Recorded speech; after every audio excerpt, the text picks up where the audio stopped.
ಕೆಲವೊಂದು ಸಲ ನೋಡಿದಾಗ ನಾವು ಹಿರಿಯರನ್ನು ಅಷ್ಟು ಸರಿಯಾಗಿ ನೋಡ್ಕೊಂಡಿಲ್ಲ ಅಂತ ಅನ್ನಿಸಿದಾಗ ಮನಸ್ಸಿಗೆ ಸ್ವಲ್ಪ ನೋವಾಗುತ್ತೆ.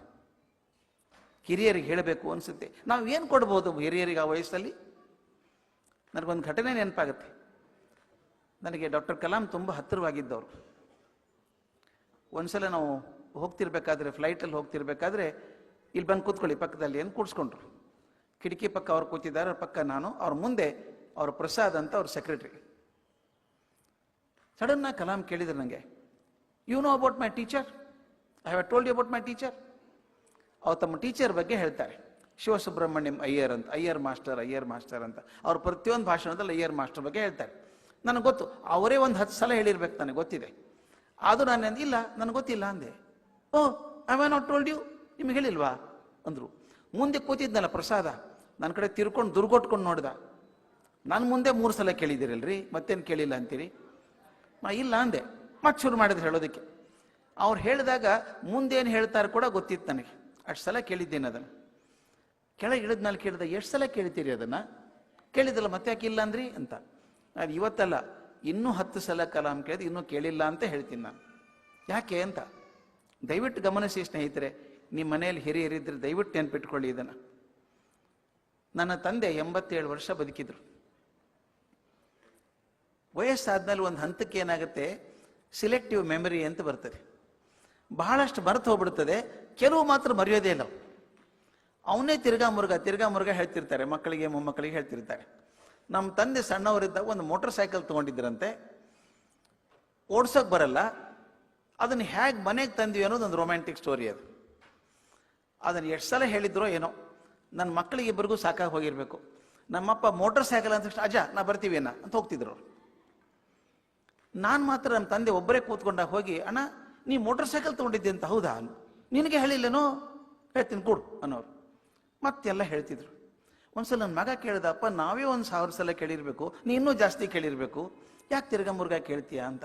ಕಲಾಂ ಅವರಿಗೆ ನಮ್ಮ ತಂದೆ ಹೇಳಿದ್ದು ಒಂದೇ ಮಾತು ನಾನು, ದಯವಿಟ್ಟು ಹಿರಿಯರು ಹಳೆ ಘಟನೆ ನೆನೆಸ್ಕೊಂಡು ಹೇಳ್ತಿರ್ತಾರಲ್ಲ, ಅವ್ರ ಕಣ್ಣು ಗಮನಿಸಿ. ಆವಾಗ ಏನು ಉತ್ಸಾಹ ಇದೆ ಕಣ್ಣಲ್ಲಿ ಹೇಳಬೇಕಾದ್ರೆ.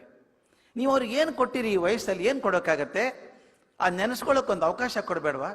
ಆ ಜೀವನದ ಸುಮಧುರ ನೆನಪುಗಳಿದ್ದಾವಲ್ಲ, ಕಣ್ಣಲ್ಲಿ ತುಂಬಿ ಬರ್ತದೆ, ಕಣ್ಣು ಒದ್ದೆ ಆಗಿರುತ್ತೆ. ನಿಮ್ಮನ್ನ ದೈಹಿಕವಾಗಿ ಅವ್ರನ್ನ ಆ ವಯಸ್ಸಿಗೆ ಕರ್ಕೊಂಡು ಹೋಗೋಕ್ಕಾಗಿದ್ರು, ಭಾವನಾತ್ಮಕವಾಗಿ ಆ ವಯಸ್ಸಿಗೆ ಕರ್ಕೊಂಡು ಹೋಗಿದ್ದೀರಿ. ಇದಕ್ಕಿಂತ ದೊಡ್ಡ ಕಾಣಿಕೆ ಇನ್ನೇನು ಕೊಡೋಕ್ಕಾಗತ್ತೆ? ಒಂಚೂರು ತಾಳ್ಮೆ ಬೇಡವಾ ನಮಗೆ? ಅದಕ್ಕೆ ಮಕ್ಕಳಿಗೆ, ಅಪ್ಪ ನೀ ಹಳೆ ಕತೆ ಹೇಳ್ಬೇಡ ಅನ್ಬೇಡಿ ದಯವಿಟ್ಟು. ಹಳೆ ಕತೆ ಇನ್ನೊಂದು ಸಲ ಕೇಳಿ, ಇನ್ನೂ 4 ಸಲ ಕೇಳಿ. ಆ ದೊಡ್ಡ ಕಾಣಿಕೆ ನಿಮ್ಮ ತಂದೆ ತಾಯಿ ಕೊಡುವಂಥದ್ದು. That I care for them is more important. ಅವ್ರಿಗೋಸ್ಕರ ನಾನು 10 ನಿಮಿಷ ಕೂತ್ಕೊಂಡು ಕೇಳ್ತೀನಿ ಅನ್ನೋದು ಇದೆಯಲ್ಲ, ಆ ಪ್ರೀತಿ ಸಾಕು. ನಾನು ಯಾವಾಗಲೂ ಇದನ್ನು ಸಂಬಂಧ ಮತ್ತು ಸಂಪರ್ಕ ಅಂತ ಕರಿತೇನೆ. ನಾವು ಬಹಳ ಜನ ಹುಡುಗರು, ನಾವೆಲ್ಲ ಸಣ್ಣ ವಯಸ್ಸಿನಾಗಿದ್ದಾಗ ಅಪ್ಪ ಅಮ್ಮನ ಟೇಕನ್ ದೆಮ್ ಫಾರ್ ಗ್ರಾಂಟೆಡ್. ಅಯ್ಯೋ ಬಿಡು, ನಮ್ಮಮ್ಮ ನೋಡ್ಬೇಕು, ಕೆಲಸಕ್ಕೆ ಬಂದಮೇಲೆ ಆ ಹೆಂಡ್ತಿನ ಕೇಳೋದು, ಅಮ್ಮನ ಊಟ ಆಯ್ತಾ ಅಲ್ಕೊಂಡ್ಲ, ಏನು ಸೆಕ್ರೆಟ್ರಿನ ಅಮ್ಮ? ಒಂದು ದಿವಸ ನಿಮ್ಮ ಅಧಿಕಾರ ಬಿಡಿ, ನಿಮ್ಮ ಅಂತಸ್ತು, ನಿಮ್ಮ ಅಧಿಕಾರ, ಸ್ಥಾನ ಎಲ್ಲ ಬಿಡಿ, ಅಮ್ಮನ ಪಕ್ಕ ಹೋಗಿ ಕೂತ್ಕೊಳ್ಳಿ, ಕೈ ಹಿಡ್ಕೊಳ್ಳಿ. ಅಮ್ಮ ಸಣ್ಣಂದಿರುತ್ತೆ ಎಷ್ಟು ಚೆನ್ನಾಗಿತ್ತಲ್ವಾ, ನೀ ಕೈ ತೂತು ಹಾಕ್ತಿದ್ದೆ ನೆನಪಿದ್ಯಾ ಅಂತ ಹಳೆ ನೆನಪುಗಳನ್ನು ತಗೊಂಬನ್ನಿ, ತಾಜಾ ಮಾಡಿ. ಕೈ ಹಿಡಿದು ಮಾತಾಡಿದಾಗ ಆ ದಣದ ಕಣ್ಣುಗಳಲ್ಲಿ ನೀರು ಒಸರೋದು ಕಾಣಿಸುತ್ತೆ. ಅದು ಸಂಬಂಧ ಕಟ್ಟುವಂಥ ಕೆಲಸ. ಸಂಪರ್ಕ ಅಂದ್ರೆ ಟೆಲಿಫೋನ್. ಅದು ನಿಮ್ಮ ಫ್ರಿಜ್ ಕೆಟ್ಟೋಗಿದೆ, ಫೋನ್ ಮಾಡಿದ್ರೆ ನಾಳೆ ಬರ್ತೀವಿ ಅಂತಾರೆ, ಅದು ಸಂಪರ್ಕ. ಅದು ಮನೆಯಲ್ಲೂ ಸಂಪರ್ಕ ಆಗೋದು ಬೇಡ. ಈಗ ಹಂಗೆ ಆಗಿದೆ ನಮ್ಮ ಜೀವನ. ಅಣ್ಣ ತಮ್ಮ ಒಂದೇ ಊರಲ್ಲಿ ಇರ್ತಾರೆ, ಅಣ್ಣ ಫೋನ್ ಮಾಡಿದ್ದೇನೋ, ಏನಪ್ಪ ಒಂದು 6 ತಿಂಗಳಿಂದ ಫೋನ್ ಮಾಡಿದ್ದ, ಸಂಪರ್ಕ. ಅದು ಸಂಬಂಧ ಆಗಲಿಲ್ಲ.